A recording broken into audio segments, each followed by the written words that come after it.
नास्तिकता परिहारस्तो शिष्टाचार प्रतिपालनम पुण्य प्राप्तेश्च निर्विघ्नो शास्त्रदौतेन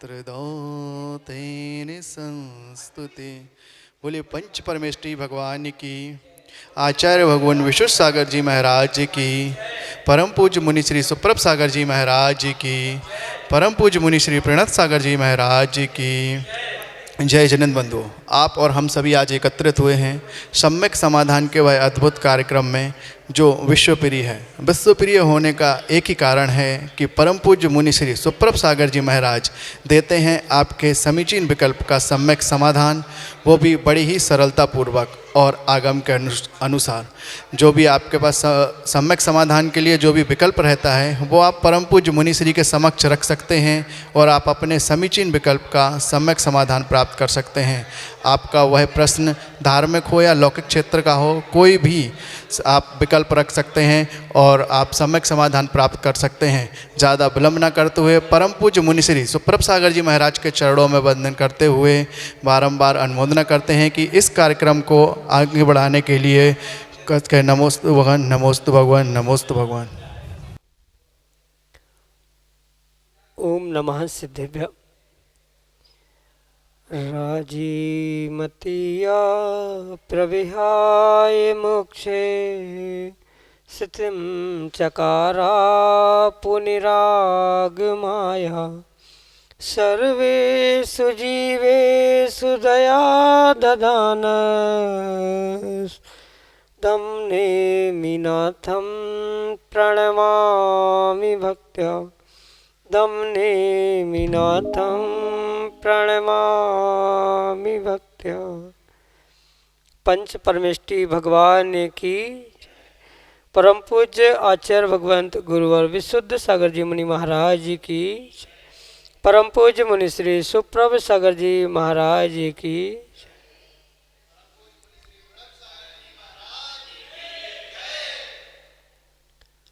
समीचीन विकल्पों का सम्यक समाधान, सम्यक ज्ञान की वह अनूठी विधा जिसके माध्यम से हम सभी प्रतिदिन अनेकानेक उन समीचीन विकल्पों का सम्यक समाधान प्राप्त करके अपने ज्ञान को सम्यक की ओर ले जा रहे हैं, क्योंकि सम्यक ज्ञान ही मोक्ष की प्राप्ति का कार्यकारी उपाय है।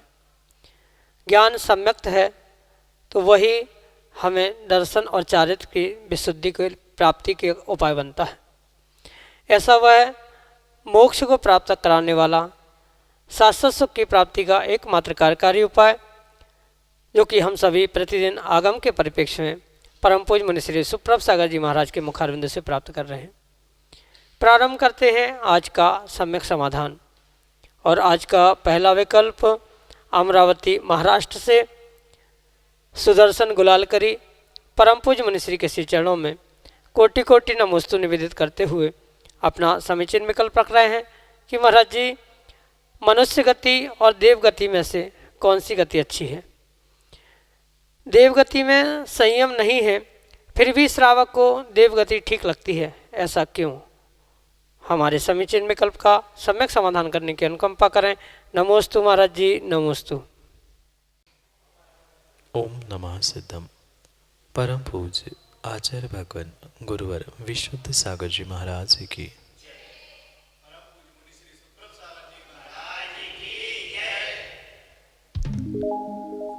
जो चार गतियां हैं, उन चार गतियों में दो गतियों को दुर्गति रूप कहा और दो सदगति रूप स्वीकार किया। भले ही देवगति सदगति है, पर उस सदगति के निमित्त से और देवगति के निमित्त से और मनुष्य गति के निमित्त से प्रत्येक जीव की अपनी अपनी अपेक्षा और अपनी अपनी भावना और स्वार्थ को समझना आवश्यक है।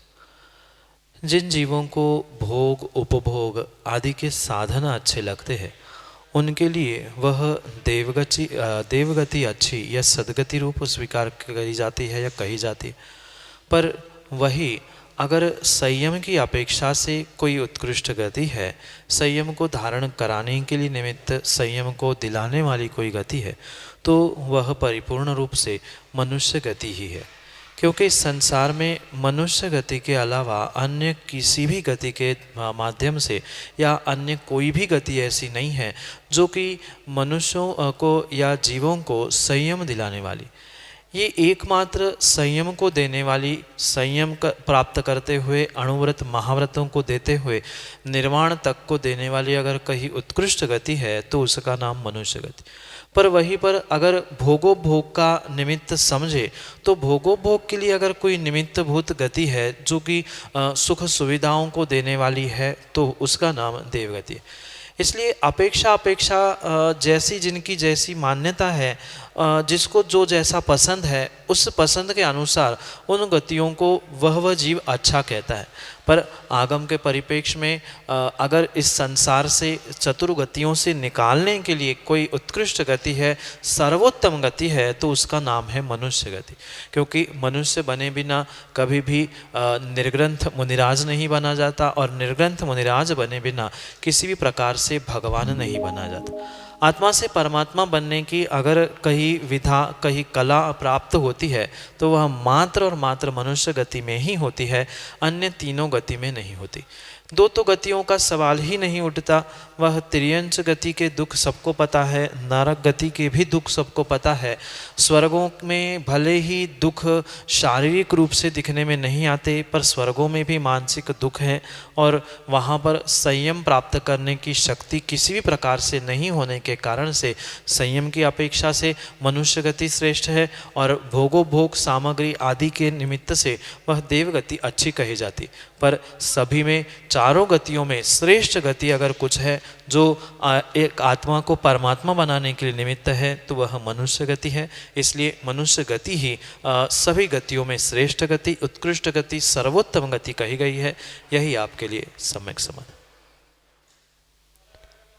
Doctor P K. जैन, नौगांव, मध्य प्रदेश से उन्हीं के चरणों में बारंबार नमोस्तु निवेदित करते हुए अपना समीचीन विकल्प रख रहे हैं कि महाराज जी, गृहस्थ में रहते हुए अर्थोपार्जन के उद्देश्य से ब्याज का धंधा करने से क्या पाप का बंध होता है या नहीं? हमारे समीचीन विकल्प का सम्यक समाधान करने की अनुकंपा करें। नमोस्तु महाराज जी, नमोस्तु। आगम के परिप्रेक्ष्य में अगर समझे तो जो ब्याज आदि का धंधा होता है, किसी की कुछ सामग्री रखते हुए उस पर उनको पैसे देना या अन्य किसी भी प्रकार से कोई सामग्री सुरक्षित करते हुए उसके बदले में जो पैसे देकर उस पर जो ब्याज कमाया जाता है, वास्तव में जैनागम में उसे निषिद्ध ही कहा गया है। क्योंकि भले ही आप सामने वाले की उस परिस्थिति को देखते हुए उसके लिए सहयोग अवश्य कर रहे हो, पर कहीं ना कहीं दृष्टि में उन जीवों के यही होता है कि ये उस ब्याज को प्राप्त कर लूं या कैसे मुझे ब्याज मिलता जाए। क्योंकि उसकी दृष्टि पैसे कमाने की होती है, उसे सामने वाले का दुख, परेशानी, विपरीत परिस्थिति समझ में नहीं आती। उसको तो मात्र धन और पैसा दिखता है, जिसके कारण से उसे सामने वाले की कितनी विपरीत परिस्थिति, दुख के दिन क्यों ना हो, उसे तो अपने ब्याज से मतलब होता है। और ब्याज नहीं मिलता है या मूल भी वह जीव जमा नहीं करता है तो कहीं ना कहीं उस सामग्री को, चाहे वह सोना चांदी, गहने आदि हो, भूमि आदि हो, घर मकान आदि कोई भी कार्य हो, तो कोई भी जो वस्तु उस जीव के पास, यानी जो ब्याज से व्यापार कर रहा है उसके पास जो गिरवी रखी जाती है, उस रखते समय और उसको प्राप्त करते समय, साथ साथ उसका ब्याज प्राप्त करते समय भी जो जीव के आर्द्र रौद्र परिणाम होते हैं, उस आर्द्र रौद्र परिणामों से वह नियम से कहीं ना कहीं पाप का आश्रय अवश्य ही करता है। भले ही आप ये कह सकते हैं कि सामने वाले के लिए सहयोग हो रहा है, उसको मदद हो रही है, उसकी आवश्यकता है, पर ऐसे बहुत विरले ही जीव होते हैं जो आवश्यकताओं को और परिस्थिति को समझकर उसको वह पैसे आदि देते। और पैसे कमाने का वह ब्याज का जो व्यापार एक जरिया बना के रखा है, एक साधन बना के रखा है, कहीं ना कहीं वहाँ पर यही दृष्टि होती है कि उसकी परिस्थिति कुछ भी हो, हमें तो अपने मूल से और उसके ब्याज से मतलब होता है। तो उस मूल और ब्याज को प्राप्त करने के लिए व्यक्ति कितने हद तक नीचे जा सकता है, किस व्यक्ति की क्या परिस्थिति है, ये न समझने के कारण कहीं ना कहीं मूल और ब्याज को, उस वस्तु को हड़पने के भाव होना, मूल को ब्याज को प्राप्त करने के लिए आत्र रौद्र परिणाम होना, कहीं ना कहीं इन निमित्तों से वह ब्याज आदि का व्यापार करने वाले जीवों के लिए आचार्य भगवान कहते हैं कि वह आत्र रौद्र ध्यान से, आत्र रौद्र परिणामों से युक्त होने के कारण से उसके लिए वह कार्य निषिद्ध ही रूप है। और कार्य निषिद्ध तो है ही, साथ साथ में वह कहीं ना कहीं पाप का ही आश्रयबंध इस कार्यों के निमित्त से करता है। इसलिए ऐसा कार्य आगम के परिप्रेक्ष्य में करना उचित नहीं है, क्योंकि वह आत्र रौद्र परिणामों से युक्त होकर पाप का आश्रय वह उसके लिए बहुत वर्षों तक नहीं, कई भवों तक पेरने के लिए निमित्त बन सकता है। यही आपके लिए सम्यक समाधान। श्रीमती उषा बुखारिया, जतारा मध्य प्रदेश से अगले समीचीन विकल्प के लिए हमारे सामने। महाराज श्री के चरण में नमोस्तु नमोस्तु नमोस्तु। महाराज मेरी एक शंका है, जब धन को मेरे रत्नों की वर्षा करते हैं तो उस समय रत्न की वर्षा करने के पश्चात हम लोगों को लालसा और रत्नों को लेने की क्यों होती है, उसका क्या महत्व है? कृपया आप शंका का समाधान करके बताइए। नमोस्तु महाराज जी। माँ, धन कुबेर रत्नों की वर्षा करता है, इसलिए लालसा नहीं होती। वर्तमान के ही नहीं अपितु सभी जीवों में वह जो तीव्र लोभ कषाय का परिणमन होता है, उस लोभ कषाय के परिणमन के निमित्त से ही यह लालसा देखने में आती। और कहीं ना कहीं उन जड़ रत्नों को देखकर जो जीवों के परिणाम उस लोभ कषाय से प्रेरित होते हैं, और वह लोभ कषाय जब उन्हें तीव्रता से सताती है तो वह सामग्री को, चाहे रत्न हो पत्थर हो, सब सामग्री को उठाने का प्रयास कर। और वर्तमान के पंचम काल के जीवों के परिप्रेक्ष्य में अगर समझे, उनको रत्न क्या, जो वर्तमान में आप पंचकल्याणक विधान आदि में जो कुबेर नकली रत्न या चिलकनी या प्लास्टिक के टुकड़े भी फेंकता है, तो जीवों को पता नहीं कैसे पागलों जैसे दौड़कर उठाने के पीछे दौड़ते। ये कहीं ना कहीं भीतर में बैठा हुआ उस लोभ कषाय का ही परिणमन है, जिस कारण से उन प्लास्टिक के कांच के टुकड़ों के प्रति भी ये लालच है। उसमें गलती कुबेर की नहीं है, अभी तो उठाने वाली की है। वह तो धन कुबेर का नियोग हुआ करता है। जब जब भगवान का कल्याणक होता है, उन प्रत्येक कल्याणकों में या अन्य भी जहाँ जहाँ धन कुबेर पहुँचता है, तो उसके पास जो धन रत्न आदि होता है उसको वह लुटाता है प्रभु की भक्ति में। तो प्रभु की भक्ति में लुटाने का मतलब ये नहीं है कि आप जैसे कुछ श्रावकों के लिए वो उठाने के लिए नहीं बांट रहा है, अपितु वो अपने खुशी को व्यक्त करने के लिए उसको बिखेर रहा है, क्योंकि जिसके पास जो होता है वो वही देता है। और धन कुबेर के पास धन है, हीरे जवाहरात है, तो भगवान की भक्ति में उसे बिखेरते हुए उसे लुटाने का वो प्रयास करता है। तो वह गलती उस धन कुबेर की नहीं है कि वो लुटा रहा है इसलिए आप उठा रहे हैं, पर यह पक्का है कि कहीं ना कहीं भीतर इंसान की वह लोभ कषाय और लालसा टपक रही है, जिस कारण से वह ऐसे कार्य करते हुए दिख रहा है। तो वहाँ ये समझे तीर्थंकर भगवान के समोशरण, तीर्थंकर भगवान के कल्याणक आदि आदि के निमित्त से परिपूर्ण रूप से धन कुबेर का ऐसा नियोग ही हुआ करता है कि स्वधर्म की आज्ञा के अनुसार वह नगरी की रचना, समोशरण की रचना आदि आदि अनेक उत्कृष्ट कार्य तो करता है, पर वह उस स्वधर्म की आज्ञा से करने के बाद भी उनकी आज्ञा से धन की वृष्टि करना, रत्नों की वृष्टि करना, ये उस कुबेर का कार्य होने से वो अपना ईमानदारी से काम करता है। पर वर्तमान का जो इंसान है या उस काल का भी जो इंसान है, जिसको अपने स्वयं के ईमान या स्वयं के धर्म के बारे में ज्ञान नहीं है, वह उठाने की लोभ कषाय और लालच के पीछे उसको उठाने के लिए दौड़ता है। तो पुनः ये समझे, ये व्यवस्था मात्र उनके नियोग के निमित्त से है, और ये जरूरी नहीं है कि उसको उठाने से ही वह नियोग पूर्ण होता है। नियोग तो परिपूर्ण रूप से उनका उछालने का, बिखेरने का आदि होता है। उन्होंने अपना काम किया, उठाना नहीं न उठाना ये जीव के स्वाधीन हुआ करता है। जो उस लोभ कषाय के परिणत नहीं होते या लोभ कषाय से परिणत नहीं होते हैं, वे कभी भी उसे उठाने के लिए नहीं दौड़ते। उनके लिए सोना मिट्टी समान है, पर जिनको लोभ कषाय और लालसा सताती है वो उसे उठाने के लिए दौड़ते हैं। ये उनकी भूल है, यही आपके लिए सम्यक समाधान।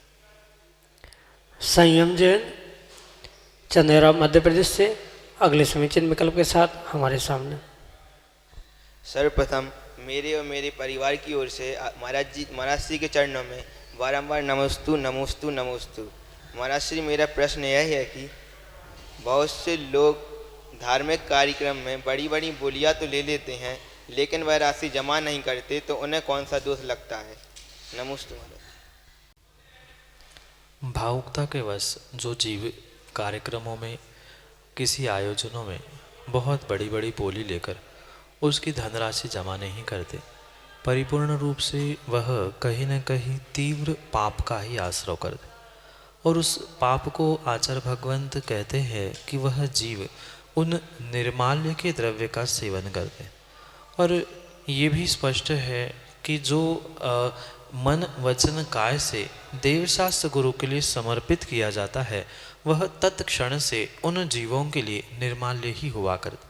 चाहे 500 रुपये की बोली हो, चाहे 5 लाख की बोली क्यों ना हो, जिस दिन उस बोली का निर्धारण हुआ है उस दिन से ही वह द्रव्य आपके लिए, श्रावकों के लिए या बोली लेने वालों के लिए निर्माल्य की कोटि में आता है। व्यक्ति ये सोचता है कि जैसे समय मिलेगा वैसे फुटकर में उसको जमा कर दे, या नहीं भी दिया तो कौन पूछने वाला है, क्योंकि लेने वाले भी वही होते हैं, देने वाले भी वही होते हैं।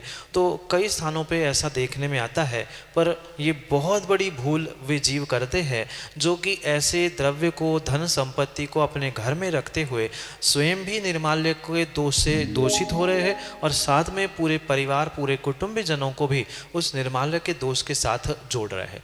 और ये आचार्य भगवंत इस विषय में स्पष्ट रूप से कहते हैं, जो जीव उस निर्माल्य के द्रव्य का सेवन करता है वह 60,000 वर्ष तक विष्ठा में कीड़ा बनता है। माना कि किसी व्यक्ति ने बोली दी भावुकता के वश और वह दे नहीं पा रहा है, या उसका प्रयोग स्वयं कर रहा है, प्रयोग ना भी कर रहा है, माना कि उसको बैंक में रखा है, उसका ब्याज खा रहा है, या घर में उसको सुरक्षित भी रखा है, तो भी ये पक्का समझे कि वह निर्माल्य का दोष को प्राप्त कर रहा है, निर्माल्य का सेवन कर रहा है।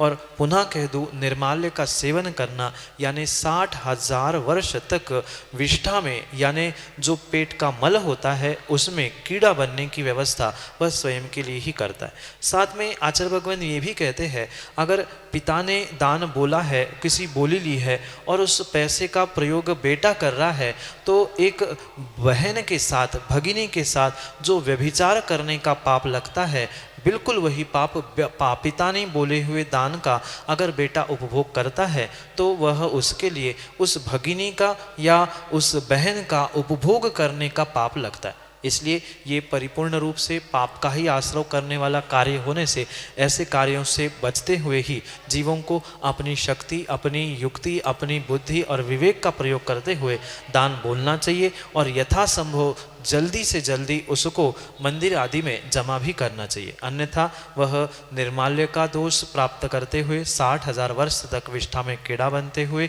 वह दीर्घ संसारी हो सकता है। यही आपके लिए सम्यक समाधान।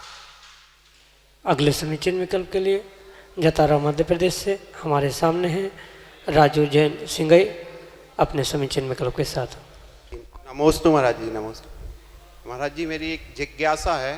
कहते हैं कि जो माँ जिसने हमें जन्म दिया है उसका अपन जन्मों जन्मों तक भी उसका कर्ज नहीं चुका सकते, और उसके विपरीत एक जो धर्म पत्नी, उसका जन्म भी कहते हैं कि 7 जन्म तक का एक बंधन हो जाता है। और फिर भी महाराज जी देखा गया है कि जब दोनों में से पारिवारिक स्थिति ऐसी बन जाती है कि किसी दोनों में से एक को ही चुनना पड़ता है, तो उसमें धर्म पत्नी की प्राथमिकता क्यों दी जाती है, माँ को क्यों नहीं? नमोस्तु महाराज। राजू भाई, ये पंचम काल के जीवों का जो विषय कसायों के प्रति विशेष झुकाव और उनके प्रति जो विशेष लगाव है, और उसका ही ये साक्षात प्रतिफल देखने में आता है कि जो तुम्हें विषय कसायों में, पापों में डालने वाली धर्मपत्नी है, बेटे की माँ है, उसके प्रति या उसके पास पहुंचने का हर व्यक्ति प्रयास करता है, पर जो माँ इस तुम्हें संसार में लाने के लिए, धर्म को सिखाने के लिए, संस्कार को देने के लिए निमित्तभूत थी, उसके प्रति जीवों का बिल्कुल भी ध्यान नहीं होता। ये परम सत्य है। कुछ अंशों में माता पिता का और उस बेटे बहू आदि का कुछ वैसा कर्मों का नियोग हुआ करता है, तभी ये कार्य होता है। ज़रूरी नहीं है सभी परिवार में ऐसा ही हो, पर लगभग जहाँ जहाँ ऐसा हो रहा है वहाँ वहाँ ये समझे कि ताली कभी भी एक हाथ से नहीं बजती। माता पिता का भी पिछले जन्म का कुछ ऐसा ही कर्म का नियोग रहा होगा कि उनके ही बेटे ने उनके साथ ऐसा किया, पर ये भी समझे कि उन्होंने तो ऐसा कार्य को देखते हुए कर्मों की निर्जरा को, क्योंकि वह कर्म बंधा हुआ था, वह उदय में आया, उनका कर्म निकल गया। पर जो बच्चे अपने माँ बाप के साथ ऐसा कार्य करते हैं, वे आने वाले समय के लिए कर्मों का आश्रयबंध कर रहे हैं, ये भूल जाते। और कहीं ना कहीं उन विषयों के प्रति जो तीव्र आसक्ति वर्तमान के जीवों को हो चुकी है, उस तीव्र आसक्ति के निमित्त से ही माँ के पिता के उपकारों को जीव भूलते हुए अपने बेटे की माँ के पास रहने का प्रयास करता है। एक बहुत अच्छी बात हमें समझनी होगी कि ये चाहे पति पत्नी हो, धर्म पत्नी हो, पर ये धर्म पत्नी जो है, जीवन साथी जो है, वह हमें कर्मों से या भगवान से मिली हुई गिफ्ट है। पर अगर माता पिता है तो वे हमारे लिए गिफ्ट में मिले हुए भगवान हैं। इस बात को उसे बहुत अच्छे से समझना होगा। बहुत सारे वर्तमान के युवा इस रहस्य को नहीं समझ पाते, क्योंकि वह गिफ्ट में मिले हुए भगवान रूपी जो माता पिता है उनको छोड़ते हुए जो भगवान से मिला हुआ पति पत्नी रूपी जीवन साथी रूपी गिफ्ट था, उसके पीछे दौड़ने का प्रयास करते। क्योंकि आज आप देखना, मात्र माता पिता ही नहीं, जो धर्म है या देवशास्त्र गुरु है, उनके प्रति भी बहुत सारे युवाओं का और बहुत सारे जीवों का रुझान अपने आप कम हो रहा है। कुछ अंशों में काल का तो प्रभाव है ही, पर कहीं ना कहीं जीव का पुण्य पाप भी इसके साथ झलकता है। और जो तीव्र तीव्र विषय कषायों के निमित्त से उनमें जीता है, उसके कारण से ही ये सब कुछ होते हुए देखने में आता है। एक बहुत अच्छी बात आपसे कहूँ, कुछ दिन पहले ही एक ऐसा ही प्रश्न हमारे सामने इस सम्यक समाधान में आया था। वह युवा पूछ रहा था कि उसकी पत्नी 1 साल पहले जिससे साथ विवाह हुआ था, वो घर छोड़ के गई और उसने साफ कह दिया कि अगर तुम अपने माता पिता के साथ रह रहे हो तो मैं घर वापस नहीं आ रही हूँ, मैं तलाक कर। वह हमसे पूछ रहे थे कि महाराज हमें क्या करना चाहिए। मैंने उनको भी यही कहा था कि जब तक आपको अपने स्वयं का विवेक बोध जागृत नहीं होगा, तब तक आप किसी की भी बात मान नहीं सकते। इसलिए आप ये सोचें कि हमारे ऊपर माता पिता का उपकार अधिक है कि वह आपके बेटे को जन्म देने वाली आपके बेटे की माँ धर्म पत्नी का आपके लिए सहयोग अधिक है। क्योंकि ये तो पक्का है, एक ने आपके भूत को संवारा है और एक आपके भविष्य को संवारने के लिए निमित्त हो सकती है।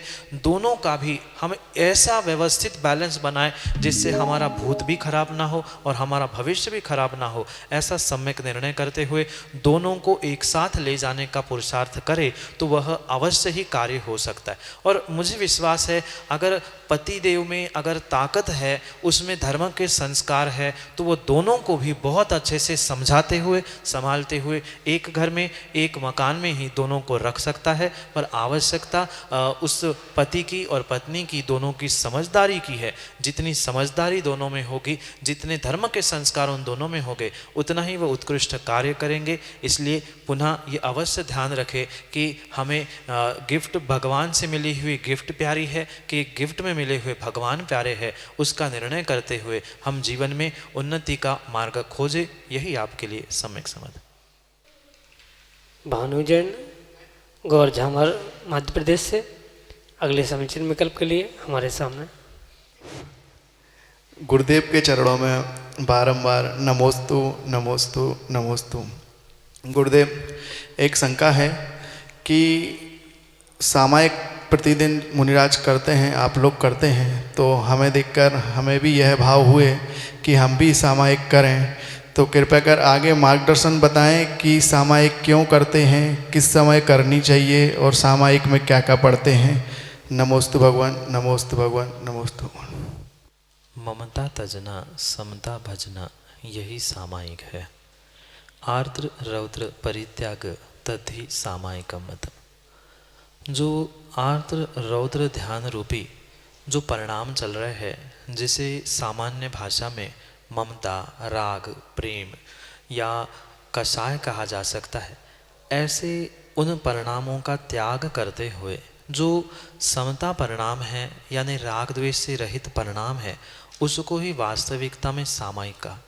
मात्र स्तोत्र पाठ कर लेना, जाप आदि कर लेना, एक स्थान पे बैठ जाना, इतना ही सामायिक का स्वरूप नहीं है, अपितु किसी भी प्रकार से मन, वचन और काय से जो परिणामों में उद्वेलितता हो रही है, आकुलता हो रही है, किसी के प्रति ममत्व रूपी राग उमड़ रहा है, किसी के प्रति द्वेष रूपी ममत्व उमड़ रहा है, तो इस ममत्व परिणामों से, मोह परिणति से विमुख होते हुए अपने आत्मा तक पहुंचने का प्रयास कर लेना। आत्मा तक नहीं पहुंच पा रहे हैं तो कम से कम परमात्मा तक पहुंचने का प्रयास कर लेना, इसका ही नाम वास्तविकता में सामायिक है। जो मुनिराज सामायिक करते हैं वह तो उनका सामायिक चारित्र होने के उपरांत भी जो 3 समय में वह देव वंदना करते हैं, वह उनके षड आवश्यक और उन 28 कृति कर्मों के अंतर्गत आया करते। पर श्रावक के लिए भी अगर अपने इस मनुष्य पर्याय का आनंद लूटना है और कभी क्वचित कदाचित उसे भविष्य में आगे बढ़ने का अणुव्रत, महाव्रत ग्रहण करने के कभी भाव है, तो उसको जीवन में कम से कम 24 घंटे में एक बार तो सामायिक अवश्य ही अवश्य करनी होगी। क्योंकि जब तक वह शांति से अपने आप तक बैठकर अपने आप तक पहुंचने का प्रयास नहीं करेगा कि मैं ये कार्य कर रहा हूँ, संसार में जी रहा हूँ, तो क्यों जी रहा हूँ, आज तक जो कुछ किया किसके लिए किया, मैं जी रहा हूँ किसके लिए जी रहा हूँ, अगर ये चिंतन नहीं किया जाएगा तो जीवन के किसी भी कार्य में वह आनंद, सुख, शांति नहीं प्राप्त कर सकता। इसलिए श्रावक हो, साधु हो, सबके लिए अपनी अपनी उस कसौटी के अनुसार या अपनी अपनी परिस्थिति, अपनी अपनी स्टेज के अनुसार उस सामायिक की भूमिका बताई गई। एक श्रावक भी उस सामायिक को अपनी शक्ति के अनुसार कर सकता है। प्रतिमाधारी जो तीसरी प्रतिमा होती है, वहाँ तीसरी प्रतिमा से उन श्रावकों के लिए तो 3 समय का प्रतिक्रमण, तो 2 समय का प्रतिक्रमण, 3 समय की सामायिक, ये तो अनिवार्य ही हुआ करती है। दूसरी प्रतिमा में 2 समय का सामायिक अनिवार्य हुआ करता है। पर उसके पहले भी यानी पहली प्रतिमा या पहली प्रतिमा के पूर्व में भी अगर वास्तविकता में जीव को कुछ आनंद और कर्मों की निर्जरा करनी है तो उसे कहीं ना कहीं 24 घंटे में एक बार सामायिक करना आवश्यक नहीं अपितु अनिवार्य है। क्योंकि ये सामायिक एक ऐसा अमृत है, एक ऐसा पारसमणि है जिसके द्वारा जीव अपने कर्मों की निर्जरा के साथ साथ बहुत सारी ऐसी ऊर्जा को प्राप्त करता है जिसके कारण से वह अपने परिणाम, परिणति के साथ साथ अपने जीवन को भी बदलने के लिए कार्यकारी उपाय खोजता है। और अधिकांश रूप से जो 3 समय की सामायिक कही जाती है, प्रातः काल में, संध्या काल में और मध्याह्न काल में, यानी सूर्योदय के अंतर मुहूर्त आगे पीछे, सूर्यास्त के अंतर मुहूर्त आगे पीछे और मध्य दोपहर की 12 बजे से मध्याह्न कहा जाता है, इसके अंतर मुहूर्त आगे पीछे के समय में ये सामायिक करना उन मुनिराजों के लिए, प्रतिमाधारियों के लिए अनिवार्य का। पर उसका अभ्यास अगर कोई श्रावक करता है तो वो उसी समय पे अभ्यास करे तो उसका उसे विशेष फल मिलता है। और ये भी परम सत्य समझे कि अन्य समय में, दोपहर में, शाम को सामायिक करने का जितना फल नहीं मिलता है उससे कई अधिक गुना फल प्रातः काल का जो ब्रह्म मुहूर्त होता है, उस ब्रह्म मुहूर्त में उठकर अगर कोई सामायिक करता है तो उसका विशेष फल भी उन जीवों को प्राप्त होता है। मात्र हमारा आगम ही नहीं अपितु इस वीतराग विज्ञान से ही निकला हो वर्तमान का विज्ञान वह स्पष्ट रूप से ये कहता है कि उस वीतराग विज्ञान के अनुसार ही अगर प्रातः काल में उठकर बैठता है, कोई ध्यान सामायिक आदि करता है तो नियम से एक ऊर्जा से वह भरता है। क्योंकि सुबह के समय ब्रह्म मुहूर्त में जो शरीर के मस्तिष्क से एक तरल द्रव्य जो कि अपने शरीर को ही और पूरे जीवन को ही ऊर्जावान बनाने के लिए निमित्त बन सकता है, वह प्रातः काल में ही स्रवित होता है। इसलिए आप देखते होंगे निर्ग्रंथ मुनिराज 3, साढ़े 3, 4 बजे तक उठकर ध्यान सामायिक आदि करते हैं। उसके पीछे भी यही मुख्य कारण है। मैं तो कहता हूँ जीवन में जितने जितने लोगों को सफल होना है उतने उतने सभी जीवों के लिए प्रातः काल जल्दी उठकर ऐसा कार्य करना आवश्यक है जिसके द्वारा वह अपने जीवन को, अपने परिणाम परिणति को बदलने होने के लिए निमित्त बन सकता है। इसलिए सुबह, शाम और दोपहर ये 3 समय निर्धारित है। और आत्र, रौद्र परिणाम, ममत्व, राग, द्वेष, इन परिणामों से दूर हो जाना, इसका ही नाम सामायिक है। ममता तजना, समता भजना, यही सामायिक है और यही आपके लिए सम्यक समाधान है। जय जिनेंद्र बंधु, उम्मीद है आप सभी को मिल गया होगा आपके समीचीन विकल्प का सम्यक समाधान। अगर आपको आपके विकल्प का समाधान प्राप्त नहीं हुआ है तो आप हमारे YouTube चैनल सुप्रभ उवाच पर जाकर देख सकते हैं। YouTube चैनल सुप्रभ उवाच पर यह प्रतिदिन हर एपिसोड जो होता है, जो भी सम्यक समाधान मुनिश्री देते हैं, यह 5:13 पर अपलोड होता है। आप YouTube चैनल सुप्रभ उवाच पर जाकर देख सकते हैं। और आपके मन में कोई भी विकल्प उठ रहा है तो आप हमारे व्हाट्सएप नंबर पर भेज सकते हैं। हमारा व्हाट्सएप नंबर है 8707548811। यह आपकी स्क्रीन पर भी स्क्रॉल हो रहा है। आप एक बार और नोट कर सकते हैं नंबर 8707548811। अगर आप ईमेल उपभोक्ता हैं तो आप हमारी ईमेल आईडी सम्यक.समाधान उस पर भी मेल कर सकते हैं। जैसे ही आपका विकल्प हमारे पास आएगा, हम आपके विकल्प को परम पूज्य मुनिश्री के द्वारा प्रेषित करेंगे और मुनिश्री के द्वारा आपके विकल्प का सम्यक समाधान दिलवाएंगे। ज़्यादा विलम्ब न करते हुए मुनिश्री के चरणों में नमोस्तु करते हैं बारंबार। नमोस्तु महाराज श्री, नमोस्तु महाराज श्री, नमोस्तु महाराज श्री।